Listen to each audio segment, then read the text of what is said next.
জলি ঘুম ভাঙতেই নিজের বুকের উপরে ভারী কিছু অনুভব করল। চোখ মেলে চেয়ে যা দেখল তাতে আর কিছু বলার ভাষায় খুঁজে পাচ্ছে না। জলির মাথাটার মধ্যে যেন ঘুরছে, দুনিয়াটা একদম উলট পালট হয়ে যাচ্ছে। হায় হায়, এটা কি দেখছে জলি? জলি বুকের উপর থেকে ধাক্কা দিয়ে আদিকে সরাতে চায়, আর আদি শক্ত করে জলির বুকে মুখ গুজে দেয় আর বলে, আসো না, এমন করছো কেন? একটু শান্ত হয়ে ঘুমাও না। হারামজাদা, শান্ত হয়ে ঘুমানো তোকে দেখাই দেব, ওঠ বলছি। না না, এত সকালে উঠার অভ্যাস আমার নেই। তোরে আমি। জলি রেগে দুই হাত দিয়ে আদির চুলের মুষ্টি ধরে টেনে বলে, ওঠ। আদি উঠে বসলে জলি কম্বলটা টেনে নিজের শরীরে জড়িয়ে ভালোভাবে ঢেকে নেয়। তারপর ভ্যাঁ করে কান্না জুড়ে দেয়। জলির কান্না দেখে আদি বলে, যাহহ, এত আদর দিলাম তারপরও কাঁদো।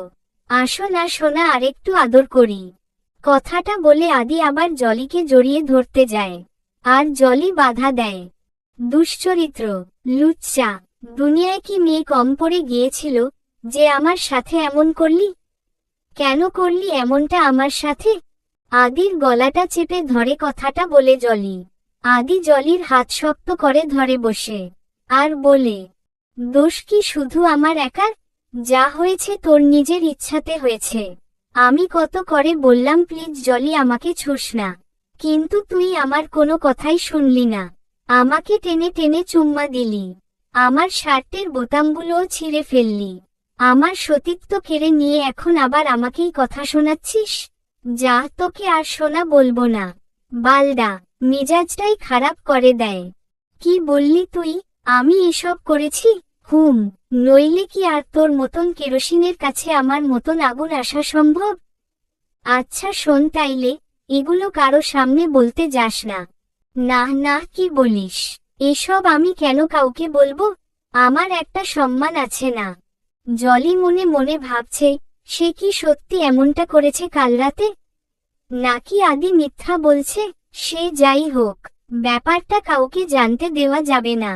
জলি আর কিছু জিজ্ঞাসা করার আগেই আদি নিচে নেমে প্যান্টটা পরে শার্টটা কাঁধে উঠিয়ে দৌড় দেয়।